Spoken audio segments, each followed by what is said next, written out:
नमस्कार साथियों। आज मैं आपसे अपने जीवन की वह कहानी साझा करना चाहता हूं जिसने मेरी जिंदगी की दिशा बदल दी। इसी अनुभव ने मुझे सफलता की नई सीढ़ियां चढ़ने की प्रेरणा दी और मुझे मेरे असली रास्ते से मिलवाया। 3 महीने पहले मैं अपनी कार में बैठा था। एक मैसेज को घूर रहा था जिसने मेरी सारी योजनाएं तोड़ दी।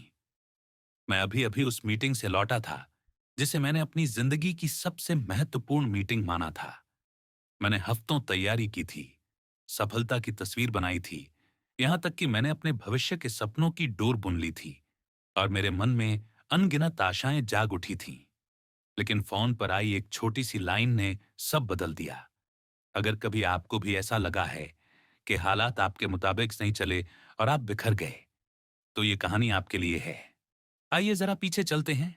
मैं पिछले 6 महीने से एक बड़े बिजनेस पार्टनरशिप की तैयारी कर रहा था। हर सुबह उठकर खुद को उस कॉन्ट्रैक्ट पर साइन करते हुए देखता। परिवार और दोस्तों को बता चुका था। सबको यह लाइफ चेंजिंग मौका मालूम था। मेरे दिमाग में एक पूरा भविष्य बन गया था। आर्थिक स्वतंत्रता, सम्मान और यह एहसास कि अब मैं कामयाब हो रहा हूं। इतना आत्मविश्वास था कि पहले से ही पैसे खर्च करने की योजना बनाने लगा था। आपको वो एहसास मालूम है जब लगता है अब सब कुछ पक्का है। वही मेरी हालत थी। मेरी सारी पहचान उसी एक नतीजे पर टिकी हुई थी। मीटिंग से एक रात पहले मैं सो नहीं पाया। नर्वसनेस से नहीं, बल्कि उत्साह से। मानो मैं पहले से ही उस भविष्य को जी रहा था। मीटिंग बहुत अच्छी रही। बातचीत हुई, हाथ मिलाए, मुस्कानें बांटी। उन्होंने कहा, शाम तक कॉल करेंगे। मैं विजयी भाव से लौटा। लेकिन शाम 6 बजे कुछ नहीं, 7 बजे भी नहीं, 9 बजे फोन बजा। आपके समय के लिए धन्यवाद, लेकिन हमने किसी और पार्टनर को चुना है। मैंने वो मैसेज 3 बार पढ़ा, फिर बस खाली दीवार को घूरता रह गया। ये सिर्फ निराशा नहीं थी, मानो मेरी पूरी पहचान ढह गई हो। सपने, योजनाएं, सब गायब। अगले कुछ दिन बहुत भारी रहे। काम पर ध्यान नहीं लग रहा था। बार बार वही मीटिंग याद करता। मैंने कहाँ गलती की? दिमाग, अगर ऐसा होता तो, और काश मैंने ये किया होता। जैसे विचारों का कैदी बन गया। खाना ठीक से नहीं खाता, दोस्तों के कॉल टाल देता, शर्मिंदगी महसूस होती। लेकिन असली दर्द न रिजेक्शन था, न हार। असल दर्द यह था कि मैंने अपनी खुशी किसी और के फैसले पर टिका दी थी। चौथे दिन मैं बेहद परेशान होकर अपने मोहल्ले के पार्क में टहलने गया। वहां एक बुजुर्ग व्यक्ति कबूतरों को दाना खिला रहे थे। कुछ कबूतर आए, कुछ नहीं आए। कुछ दाने चुगने लगे, कुछ ने अनदेखा कर दिया। लेकिन वो बुजुर्ग शांत भाव से वैसे ही दाने डालते रहे। मैं 20 मिनट तक उन्हें देखता रहा। न वो परेशान हुए कि कबूतर नहीं आए, न ज्यादा खुश हुए जब कबूतर आए। वो बस वर्तमान में थे, काम करते, बिना नतीजों से जुड़ाव रखे। तभी मुझे एक झटका लगा। दादी माँ का सुनाया गीता का श्लोक याद आया। कर्मण्येवाधिकारस्ते माँ फलेषु कदाचन। ये तुम्हारा अधिकार केवल कर्म करने में है, फल पर कभी नहीं। कई दिनों में पहली बार मेरे भीतर कुछ बदला। मैंने महसूस किया मैं असल में हकीकत से लड़ रहा था। ब्रह्मांड से यह जिद कर रहा था कि सब मेरी उम्मीदों के मुताबिक न हो। लेकिन वो बुजुर्ग व्यक्ति, उन्होंने मुझे दिखाया कि कैसे कर्म करना है, बिना आसक्ति, बिना उम्मीद, शांति के साथ। उस दिन मैंने एक गहरी सच्चाई समझी। हमारा दुख हालात से नहीं आता, दुख उस दूरी से आता है जो हमारी उम्मीद और हकीकत के बीच होती है। मैंने अपने दिमाग में एक बड़ी कहानी गढ़ ली थी, कैसे मेरी जिंदगी चलेगी। जब हकीकत उस कहानी से मेल नहीं खाई तो मैं टूटा। लेकिन समस्या हकीकत नहीं थी, समस्या मेरी उम्मीदें थीं। गीता हमें निष्काम कर्म सिखाती है, मतलब बिना फल की आसक्ति के कर्म करना। इसका अर्थ यह नहीं कि सपने छोड़ दो, बल्कि यह कि अपनी शांति को सपनों की पूर्ति पर निर्भर मत करो। जरा सोचिए, आपका कितना तनाव सिर्फ इसलिए है क्योंकि चीजें आपके प्लान के मुताबिक नहीं हुई।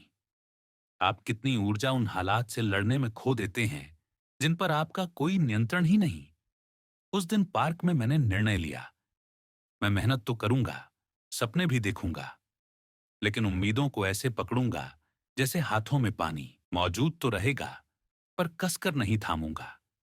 जिस दिन मैंने उम्मीदों से लड़ना छोड़ा और हकीकत के साथ बहना शुरू किया, उस दिन सब बदल गया। न हालात बदले, न लोग, लेकिन मेरा रिश्ता अनिश्चितता से बदल गया। 3 छोटे-छोटे अभ्यास हैं जिन्होंने मेरी मदद की। हर सुबह मैं खुद से पूछता हूं, आज मैं क्या उम्मीद कर रहा हूं? फिर उन नतीजों से आसक्ति छोड़ देता हूं। काम तो करता हूं, लेकिन अपनी खुशी को नतीजों पर नहीं टिकाता। अगर कुछ उम्मीद के मुताबिक न हो, तो मैं खुद को 24 घंटे देता हूं दुख मनाने का। उसके बाद पूछता हूं, इससे मैं क्या सीख सकता हूं? ये मुझे किस नई दिशा की ओर भेज रहा है? हर शाम 3 ऐसी बातें लिखता हूं जो उम्मीद से अलग हुईं, लेकिन फिर भी दिन को मूल्यवान बना गईं। इससे मेरा दिमाग बाधाओं के बजाय अवसर देखने की आदत डाल रहा है और अंत में समझ गया कि जीवन में दुख का प्रमुख कारण हमारी अपेक्षाएं हैं। जब हम अपने सुख दुख को बाहरी परिस्थितियों या लोगों के व्यवहार से जोड़ देते हैं, तो हमारी शांति लगातार अस्थिर हो जाती है। उम्मीदें ही दुखों की जड़ होती हैं। ये वाक्य गहरी जीवन दृष्टि को दर्शाता है। ये कहता है कि जब हम किसी चीज की उम्मीद लगाते हैं और वह पूरी नहीं होती, तब हमारे भीतर दुख, निराशा और मानसिक अशांति जन्म लेती है। जब हम किसी कार्य या संबंध के निश्चित परिणाम की अपेक्षा करते हैं, तो यदि वह अपेक्षा पूरी नहीं होती, तो मन में दुख जन्म लेता है। संसारिक वस्तुएं और लोग निरंतर बदलते रहते हैं। यदि हम स्थिरता की आशा रखें, तो असंतोष और पीड़ा स्वाभाविक हैं। जब हमारी उम्मीदें पूरी नहीं होती, तो निराशा, तनाव और मानसिक पीड़ा होती है। जितनी बड़ी अपेक्षा, उतनी भव्य असफलता पर पीड़ा भी। मन में यह विश्वास होता है कि हम दूसरों या परिस्थितियों को नियंत्रित कर सकते हैं, परंतु यह भ्रम टूटने पर असंतोष उत्पन्न होता है। मानसिक स्वास्थ्य के लिए आवश्यक है कि हम अपनी अपेक्षाओं को पहचानें और अधिक लचीले बनें। जीवन को जैसा है वैसा स्वीकार करें, न कि जैसा हमें चाहिए वैसा। आध्यात्मिक और मनोवैज्ञानिक दृष्टिकोण दोनों का सार यह है कि अपेक्षाओं पर आधारित जीवन दुख की जंजीर है। जब हम अपने कर्मों को निष्पक्षता से करते हैं और अपेक्षाओं को छोड़ देते हैं, तभी मन को स्थायी शांति और संतोष प्राप्त होता है। ये जीवन की सच्ची प्रकृति के स्वीकृति पूर्ण अनुभव की ओर पहला कदम है। थोड़ा और गहराई से सोचे, तो अपेक्षा वो डोरी है जिससे तू दूसरों को बांधता है और कहता है, ऐसा ही करो, तभी मैं खुश रहूंगा। पर जरा सोच, क्या संसार आपकी शर्तों पर चलेगा? इसका उत्तर बोध ही मुक्ति का पहला कदम है। अब मैं आपसे सुनना चाहता हूं। कमेंट में लिखिए एक ऐसी उम्मीद जो आप बहुत कसकर पकड़े हुए हैं। क्या बदलेगा अगर आप उस आसक्ति को छोड़ दें और फिर भी अपने लक्ष्य की ओर काम करें?